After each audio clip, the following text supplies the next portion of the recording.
오늘은 마태복음 10장 1절에서 15절 말씀으로 하나님의 말씀을 나누겠습니다.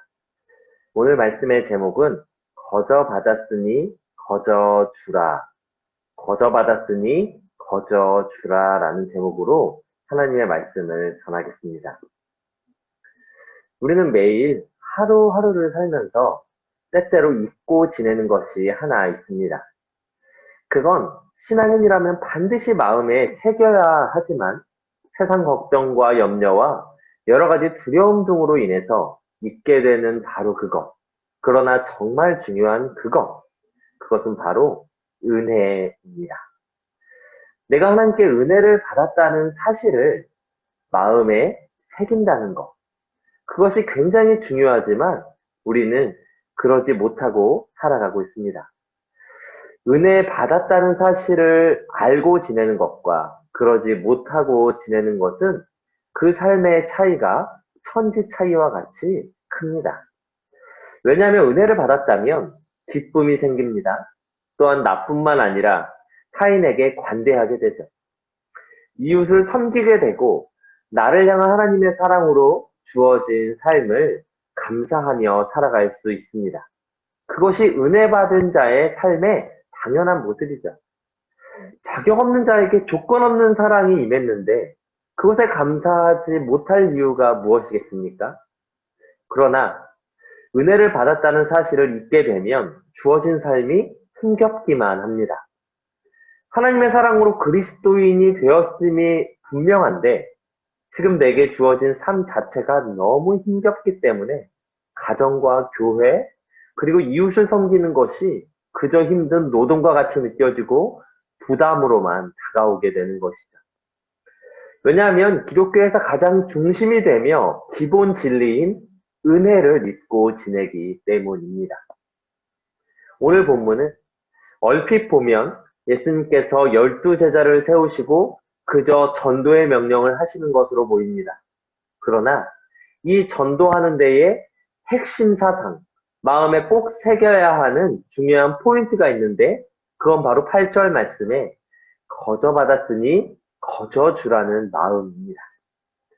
이러한 은혜를 입은 자세가 아니고서는 예수님께서 아주 구체적이다 못해 어린아이에게 말씀하시는 것 같이 친절함으로 상세히 알려주신 그 말씀대로 살아갈 수가 없는 것이죠. 예수님께서는 12제자에게 전도를 명하시기 전에 먼저 은혜를 주셨습니다. 1절과 8절 말씀에 언급되는데 1절 말씀에 보시면 더러운 귀신을 쫓아내며 모든 병과 모든 약한 것을 고치는 권능을 주시니라 라고 말씀하고 있고 8절 말씀에는 병든 자를 고치며 죽은 자를 살리며 나병한 자를 깨끗하게 하며 귀신을 쫓아내되 너희가 거저 받았으니 거저 주라고 하시는 것입니다.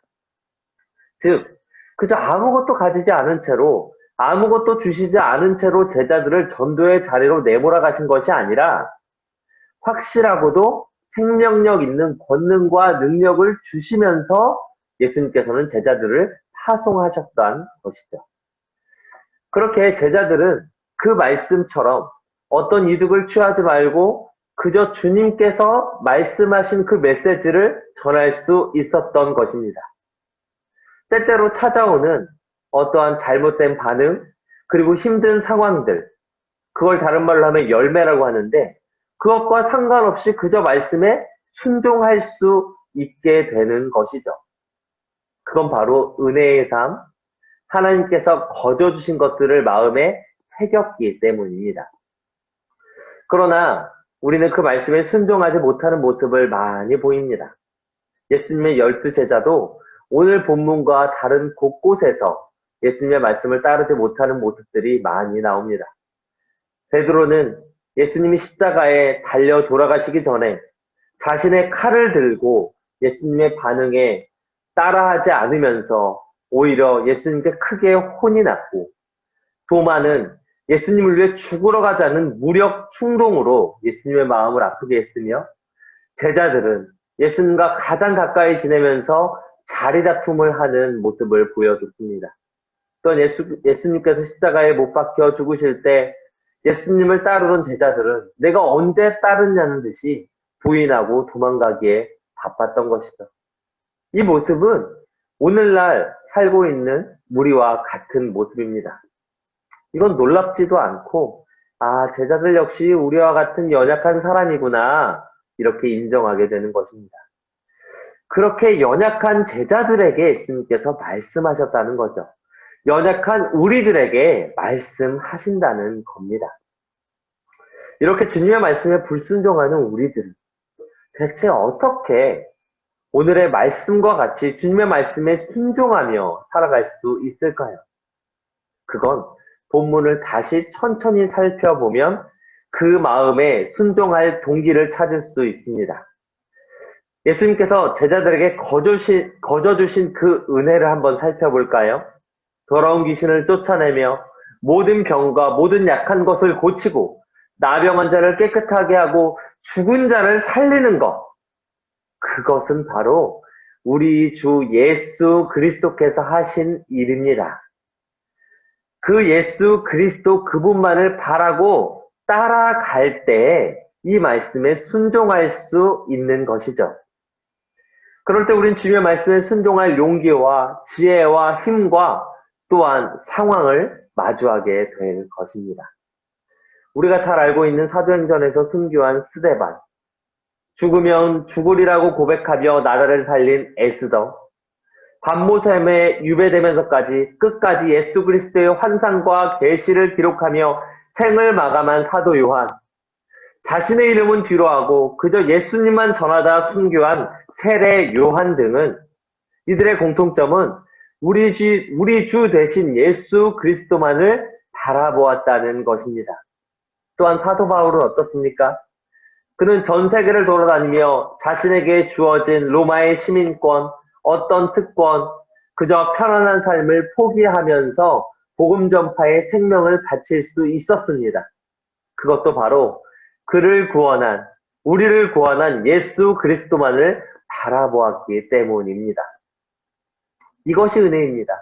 이 시선을 우리는 다시 회복해야 할 것입니다. 시선이란 찬양의 가사에 이런 대목이 있습니다. 내게로부터 눈을 들어 주를 보기 시작할 때 주의 역사가 시작됩니다.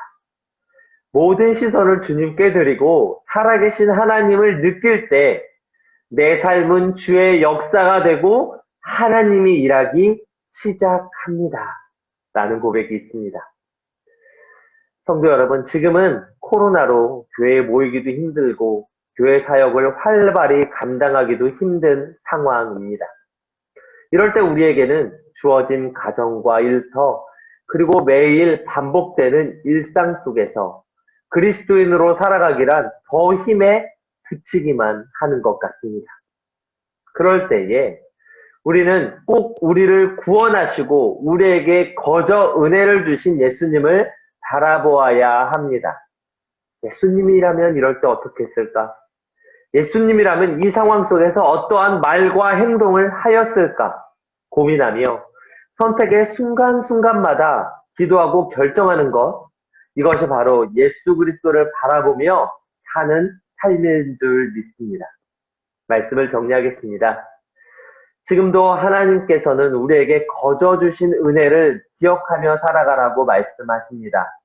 용기를 갖고 담대하게 주신 말씀에 순종하라고 하십니다. 이는 내 힘으로는 안 되며 내 지식과 경험으로는 안 됩니다. 그저 은혜의 감격에 쌓일 때에 할 수 있는 것이죠. 오늘도 주어진 자리에서 내게 거저 주신 은혜가 무엇일까 고민하며 또한 내가 가정과 교회와 이웃에게 베풀 수 있는 그 은혜, 거저 줄 수 있는 것이 무엇일까 고민하고 예수를 바라보는 저와 서교회 성도님들 되시기를 간절히 소망합니다.